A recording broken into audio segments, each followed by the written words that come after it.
Personagem mais famosa do romance brasileiro, Capitu nasceu com o século XX. Continua viva e atual 100 anos depois, gerando debates apaixonados como se tivesse acabado de sair da imaginação de Machado de Assis.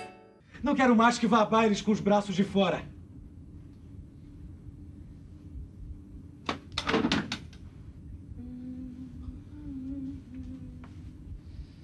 Escobar não deixa que Sancha use vestidos sem manga.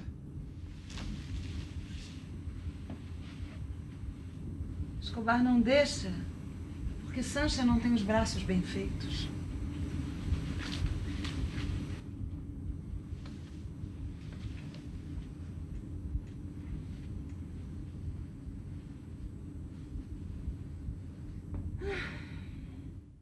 Como ator, fazendo esse papel do Casulo, eu acho que ela é culpada, senão eu não consigo fazer o papel. Mas eu, como pessoa, eu acho que ela é inocente. Eu acho também que ela é inocente. Tem uma frase dele que ele fala assim, lá perdida no meio do livro, mas que é, para mim, a grande bandeira que ele dá. Que ele fala que a imaginação foi companheira durante toda a minha existência. Eu já li, reli, já achei que traiu, já achei que não traiu.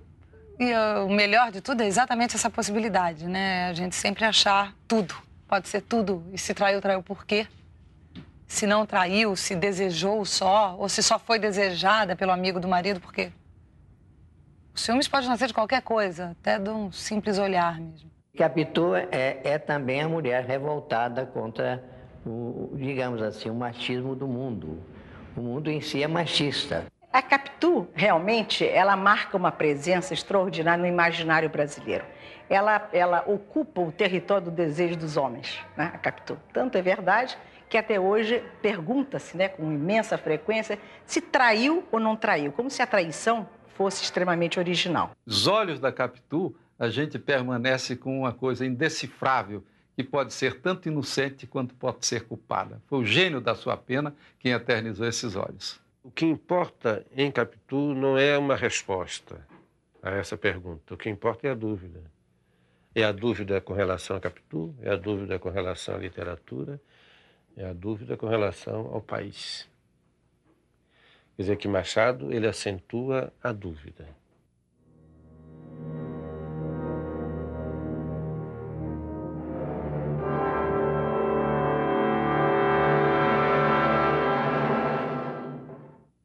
No começo da obra dele, até Helena, o romance Helena, ele queria agradar, ele queria fazer bonito, ele queria que as pessoas gostassem dele.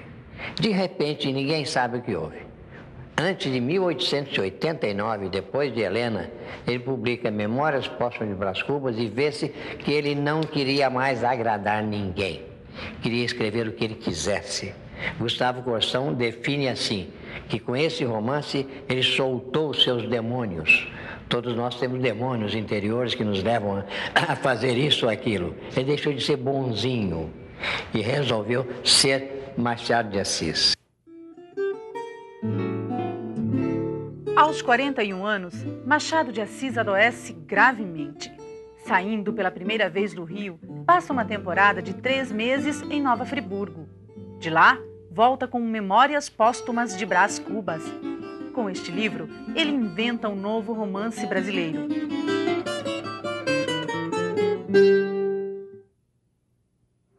Porque o maior defeito deste livro é tu, leitor. Tu tens pressa de envelhecer e o livro anda devagar. Tu amas a narração direita e nutrida, o estilo regular e fluente. E este livro e meu estilo são como os ébrios. Guinam à direita e à esquerda, andam e param, resmungam, urram, gargalham, ameaçam o céu, escorregam e caem. Machado de Assis dá uma nova feição ao realismo do século XIX. Com a fértil imaginação, cria um universo literário cheio de referências, de visões múltiplas e paralelas. Los escritores, sobre todo de la América Española, se dedicaban a seguir las modas europeas del romanticismo, el realismo y el naturalismo, Machado de Asís, en Río de Janeiro, descubría la raíz cervantina de la novela. Descubría a Cervantes, ponía al día a Sterne y a Diderot, y le daba una modernidad a nuestra novela que solo ha sido reflejada por los novelistas del siglo XX. En el siglo XIX, Machado de Asís está solo en Brasil, con Brás Cubas, con Don Casmurro, con sus grandes novelas que son únicas porque remiten a la gran tradición que yo llamo la tradición de la Mancha.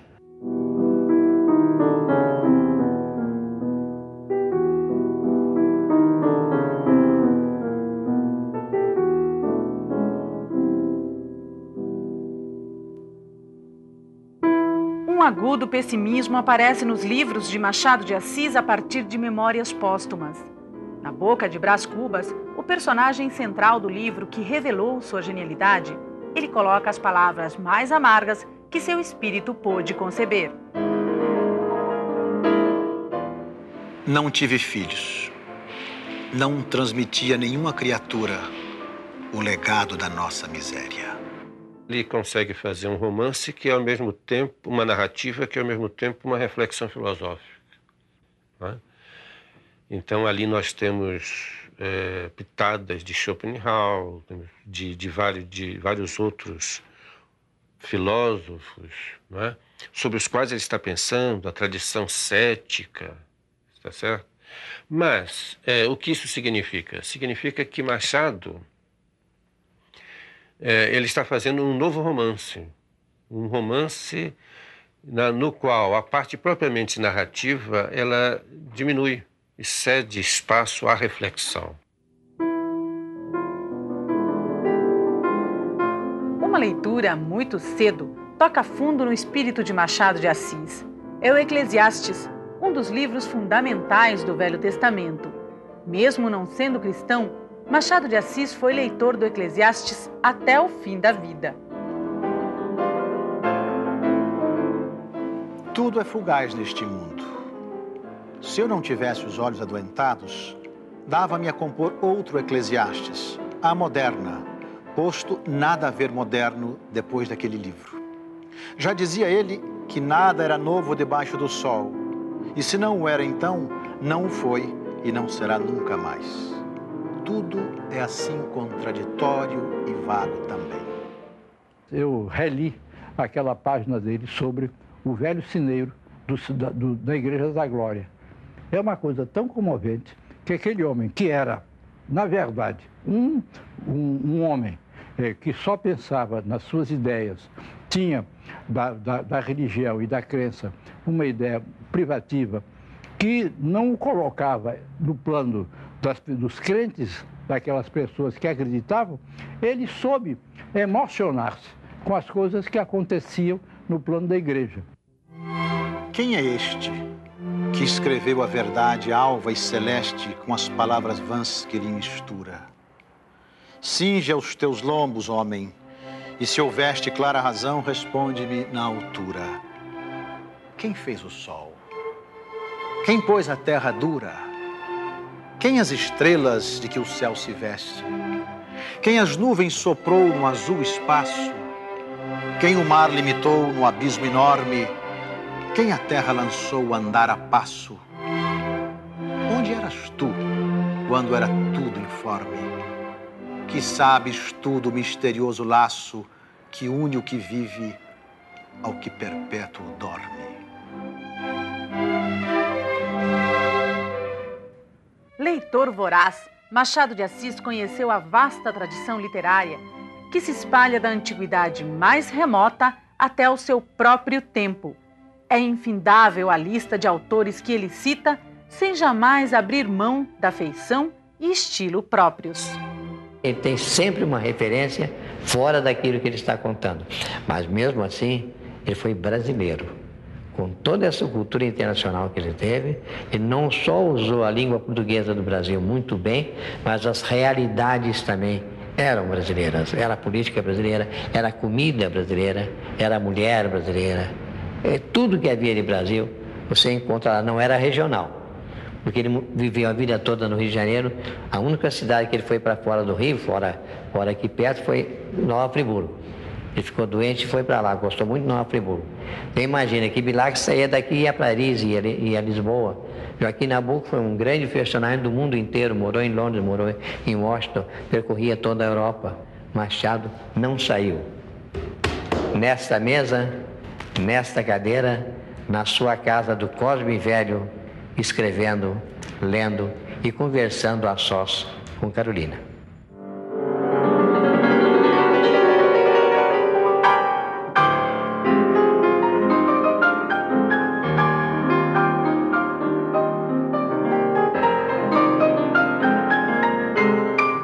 De junho de 1839 foi um dia feliz para o humilde casal de empregados da chácara que ocupava todo o Morro do Livramento. Naquele dia, nasce o primeiro filho, Joaquim Maria Machado de Assis. O pai, Francisco José de Assis, neto de escravos, era livre. É possível que tenha conquistado a liberdade por causa do ofício que exercia, muito valorizado então. Ganhava a vida pintando anjos, flores e pássaros nos tetos e paredes das casas e igrejas do Rio Imperial. Construtor e pintor entenderam bem as indicações que lhes fiz. O mesmo prédio assobradado, 3 janelas de frente, varanda ao fundo. As mesmas alcovas e salas. Na principal desta, a pintura do teto e das paredes é mais ou menos igual. Umas grinaldas de flores miúdas e grandes pássaros que as tomam nos bicos. Nos 4 cantos do teto, a figura das estações.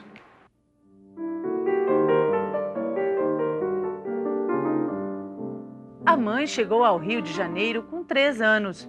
Veio no grande fluxo migratório que trouxe centenas de açorianos para o Brasil. Trabalhou a vida toda na casa de Dona Maria José, viúva do senador Bento Barroso Pereira.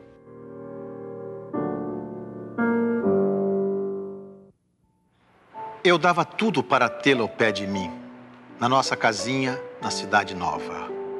A casa era isto. Continuou levantando as mãos abertas diante do rosto e marcando assim o tamanho de um palmo. Ainda me lembro bem. Era nada, quase nada. Não tinha lá tapete nem dourados. Mas mamãe era tão boa, tão boa. Coitada da mamãe. Joaquim Maria, apesar de muito pobre, parece que viveu a primeira infância sob a proteção da rica viúva, sua madrinha. No Palacete do Livramento, o menino viu de perto o que não lhe pertencia. Espreitou pelos cantos o ambiente mais aristocrático do Brasil imperial. A casa era uma edificação sólida e vasta, gosto severo, nua de adornos. Casa, hábitos, pessoas davam-me ares de outro tempo, exalavam um cheiro de vida clássica. Dona Antônia governava este pequeno mundo com muita discrição. Eu persisto, sim, na ideia de fazer de Bentinho um padre. Eu tenho um forte motivo para isso. Eu prometi. Quando meu primeiro filho nasceu morto, eu prometi que o segundo, vingando e sendo homem, seria entregue à igreja. Confesso que esperava uma menina. Desde que fiquei viúva, sinto horror de separar-me de Bentinho. Mas é uma promessa, há de ser cumprida. A personagem Dona Glória tem eco na infância de Machado, que povoou contos e romances com viúvas ricas. Eram mulheres fortes que acabavam assumindo o controle de um mundo patriarcal. Mas se eles pegam de namoro, Dona Glória, se eles pegam de namoro... Senhor José Dias, tenho visto os pequenos brincando por aí. Nunca vi nada que faça desconfiar. Basta a idade. Bentinho mal tem 15 anos e Capitu fez 14 a semana passada. São 2 criançolas. E não se esqueça, foram criados juntos. Não, eu creio mesmo que o senhor está enganado. Nesta vida, cada qual tem um barco em que navega. O azar é natural, não há nada mais fatal. E a justiça justiça é cega, mas se os ventos sopram contra... Viver era uma aventura incerta para os 300 mil habitantes do Rio de Janeiro, em que Machado de Assis nasceu. Sem saneamento público, os dejetos das casas eram levados pelos escravos até a praia. No mar desta vida. É difícil você explicar esse Machado no precário século XIX brasileiro, ou no Rio de Janeiro. Uma cidade caótica. De um lado é ruim, de outro lado foi muito interessante, porque o urbanismo português estimulou a desordem. Enquanto o urbanismo de certas cidades da América Hispânica obedeciam a tratados prévios que deviam seguir certas intuições estratégicas para dominar os autóctones, o português liberou a criação arquitetônica. Então as ruas eram confusas, as casas eram feias, né? Havia aqueles escravos, né? Uma coisa depressiva que levava os chamados tigres, né? Como se fossem uns chapéus imensos, umas tinas, né? Com os excrementos humanos. Pela manhã, no Rio de Janeiro, era cruzado por escravos que levavam esse tipo de chapéu de madeira, né? Então, essa era a cidade do senhor Machado de Assis, né? Esse era o tempo em que lhe coube viver.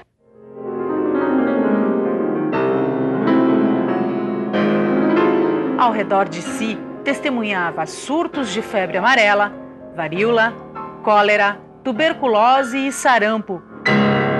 Com temperatura alta, podem vir transtornos de saúde, algum aparecimento de febres que os seus vizinhos chamem logo amarela, não podendo chamar pior. Sim, chovamos sobre o Rio de Janeiro. Agora era fatal que o faz de conta terminasse assim. Foi uma dessas epidemias que mudou a sorte do pequeno Joaquim Maria. Mal completa ele 6 anos, o sarampo mata a madrinha e a irmã, Maria, de 4 anos. E agora eu era um louco a perguntar: o que é que a vida vai fazer de mim? Alheio ao mundo devasso, passaste a vida sorrindo. Derrubou-te, ó ave, um braço, mas abrindo asas no espaço, ao céu voaste, anjo lindo. A morte parecia ter se afeiçoado da infância de Machado. Pouco antes de completar 10 anos, sofre o pior golpe. A mãe, Maria Leopoldina, morre de queixa de peito, como se dizia então, da tuberculose. Mete a vela, quando for a hora de ir mar afora em busca da sorte. Aproveitando pobre, mulato, fora da escola, Machado de Assis faz 15 anos num país onde os filhos da elite escravista estudavam na Europa. Nada se fez na vida dele sem muito trabalho, sem a superação de dificuldades incríveis, inclusive de saúde. Ele foi aprender francês com a dona da padaria, onde ele entregava pão. Ela ensinava nas horas vagas francês para Machado de Assis. É que o tempo não corre em vão para os que, desde o berço, foram condenados ao duelo entre a aspiração e a realidade. A fragilidade aparente escondia um caráter determinado que sempre buscou conhecimentos e desafios. Alma curiosa de perfeição, com 50 anos aprende alemão, aos 60 estuda grego. Enxadrista, jogava partidas difíceis no Clube Fluminense com o pianista Arthur Napoleão. Os dois também partilhavam do amor pela música e fundaram o Clube Beethoven.